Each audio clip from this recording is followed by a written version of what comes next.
তো চৈতন্য কি? চৈতন্য খুব পরিষ্কার, শুনে রাখো। এই যে বললাম ব্রহ্মের মধ্যে আমরা সবাই আছি, এটা হচ্ছে এই যে মোবাইলটা, এটা কানেকশনের মধ্যে আছে তো।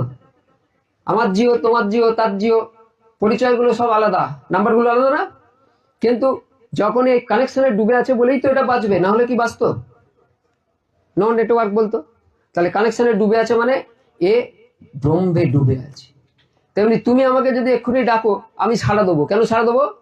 ব্রহ্মে ডুবে আছি।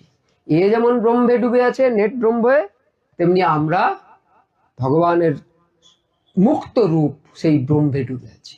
এইটাকে বলে চিৎ। আর এই চিৎ, আমরা তার মধ্যে ডুবে আছি, এইটাকে জানাটাকে বলে চেতনা। এই যে আমি জানালাম তোমাদেরকে যে আমরা এর মধ্যে ডুবে আছি, এটা হলো তোমাদের চেতনা। কিন্তু সবসময় এটা মনে থাকবে? সবসময়